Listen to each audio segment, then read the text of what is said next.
Bienvenue dans cette nouvelle édition de l'Africa Tonight. Au sommaire de l'actualité, l'élection présidentielle en République démocratique du Congo officiellement reportée au 30 décembre 2018. Décision de la commission électorale qui a été annoncée ce jeudi par son président Corneille Nangaa.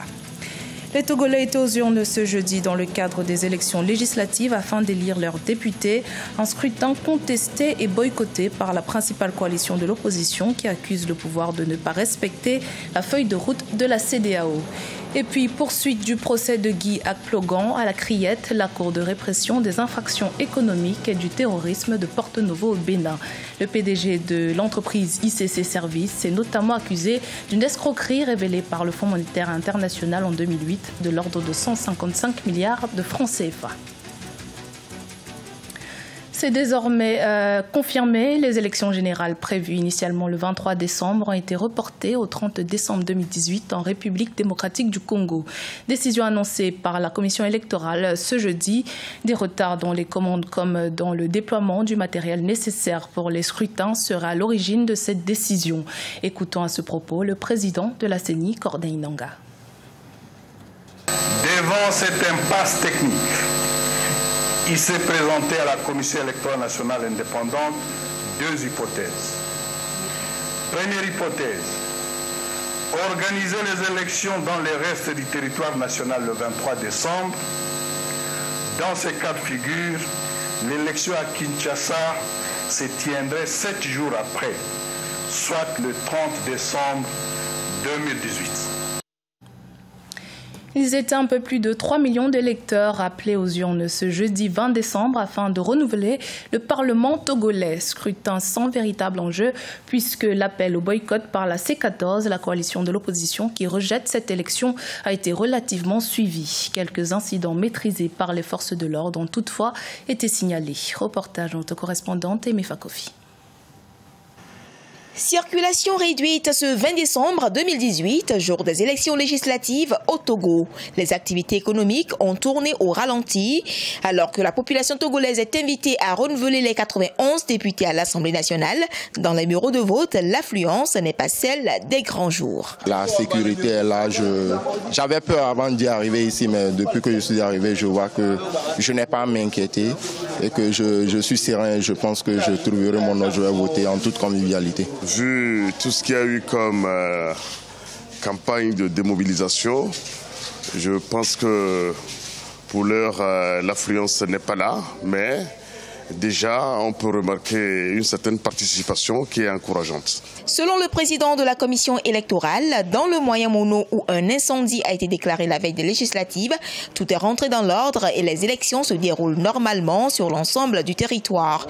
Du côté des observateurs, l'on assure poursuivre la mission à eux assignée. Sur base des bureaux de vote que nous avons visités, nous pouvons dire que le vote se passe normalement. Le rapport ne peut être établi qu'au terme d'une observation globale de la ville de Lomé, mais aussi d'une observation globale de l'ensemble du pays. À l'intérieur du pays, des incidents maîtrisés par la force sécurité élections ont été signalés. Ils sont plus de 3 millions d'électeurs appelés à voter dans 8 490 bureaux de vote pour le compte des législatives de 2018. La coalition des 14 partis politiques de l'opposition a appelé au boycott de ces scrutins qui se déroulent sous haute dispositif sécuritaire. Le procès ICC Services qui se tient actuellement à la Criette à Porto-Novo en était à sa 4e journée ce jeudi 20 décembre. L'affaire ICC Services, c'est 150 000 victimes et plus de 150 milliards de francs CFA spoliés. 10 personnes sont poursuivies pour association de malfaiteurs, escroquerie, exercice illégal d'activités bancaires et corruption. Depuis l'ouverture du procès ce lundi, une thèse se dessine grâce aux témoignages. La vaste escroquerie d'ICC Services de 2006 à 2010 a été rendu possible grâce à la complicité de certains hauts dignitaires béninois. Notre correspondant Lev Sionou nous fait le point sur la situation. Des pots de vin versés à des ministres de l'ex-président Boni Yayi ou encore 27 milliards de francs CFA enlevés par hélicoptère au domicile de l'un des promoteurs de ICC Services. De troublantes révélations ont ponctué la 4e journée du procès de l'affaire de la société Investment Consultancy and Comptering Service, ICC Service, ouvert à la Cour de répression des infractions économiques du terrorisme CRIET à Porto-Novo au Bénin. Le président a pris suffisamment de hauteur par rapport aux émotions qui pouvaient transparaître de la part des opposants, mais pour l'essentiel, je crois que tout se déroule normalement, autant du côté des accusés que du côté des sachants. Au terme de 3 jours de procès, le PDG d'ICC Service, Guy Aklogan, ses co-accusés et des témoins ont régulièrement cité le nom de l'ancien chef d'État Boni Yayi. Au moment où je vous parle, je ne crois pas que nous ayons suffisamment d'éléments sur le plan judiciaire pour affirmer avec certitude que le président, l'ancien président de la République serait impliqué. Il y a des affirmations, il y a des allégations. L'affaire ICC Service et consorts est un scandale financier estimé à plus de 155 milliards de francs CFA qui avait éclaté en 2010, où des structures illégales de placement d'argent ont ébloui les populations par des taux d'intérêt faramineux. Sur 10 personnes convoquées à la barre, 7 ont comparu, dont 2 anciens ministres de l'ex-président de la République Boni Yayi, ainsi que Pascal Irénée Koupaki, ancien ministre d'État sous Boni Yayi et membre du gouvernement de Patrice Talon. En septembre 2018, les activités extractives au Gabon ont produit 3,9 millions de tonnes de manganèse. Une performance positive qui, selon la Direction générale de l'économie et de la politique fiscale, représente une progression nette de 9,6% par rapport à la même période en 2017. Un apport non négligeable à l'économie nationale. Nelly Bessa.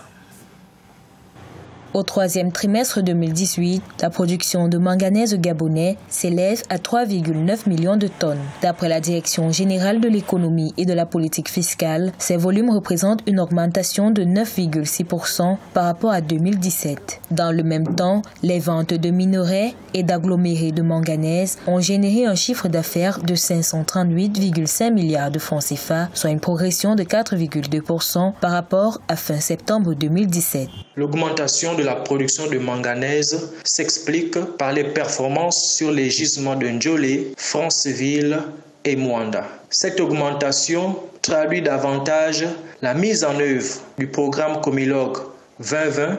Néanmoins, les volumes cumulés de minerais exportés affichent un fléchissement de 14,7% et se sont chiffrés à 3,3 millions de tonnes à fin septembre 2018. Une tendance baissière qui a fortement impacté sur les ventes externes de minerais en repli de 10,2% à 3,5 millions de tonnes. L'augmentation de la production de manganèse devrait ravir le gouvernement, susceptible de voir ses recettes liées au secteur augmenter. Néanmoins, le chiffre d'affaires du secteur reste élevé en raison de l'augmentation des cours sur les marchés mondiaux et de la demande qui reste à un niveau globalement élevé.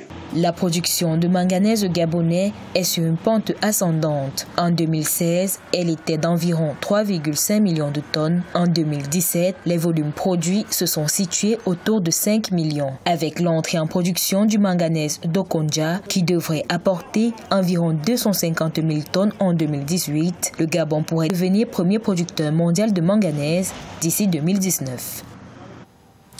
Afin d'atteindre son objectif de création de 200 000 emplois chaque année d'ici à 2024, le Rwanda ne néglige aucun secteur. L'art étant une source de création d'emplois, les autorités ont mis en place un programme de recherche de jeunes talents. Pendant plus de 2 mois, des centaines de jeunes ont auditionné dans 6 catégories différentes, dont les arts plastiques, la musique et la littérature. Les meilleurs projets artistiques vont bénéficier d'un financement de la part du gouvernement. Les détails dans ce reportage de notre correspondant Fratenda Kiaisenga. C'est à travers la compétition nationale que le programme de recherche des jeunes talents artistiques a été effectué au Rwanda. Lancé en septembre 2018, Art Rwanda Ubuhanzi a vu la participation des milliers de jeunes venus des 4 coins du Rwanda qui montraient leur talent aux juges. Après une série de sélections, 70 jeunes ont pu arriver au camp de formation artistique. Je suis très contente d'avoir été choisie comme la première dans la catégorie jeux de scène. Nous étions très nombreux et tous talentueux et ce n'était pas facile de convaincre le jury. Je suis vraiment débordée de joie. J'ai toujours su que j'allais devenir un artiste plasticien. Ça a été mon rêve d'enfant. Par après, je suis parti faire des études d'art. Et si maintenant je bénéficie d'une aide financière, je vais devenir professionnel.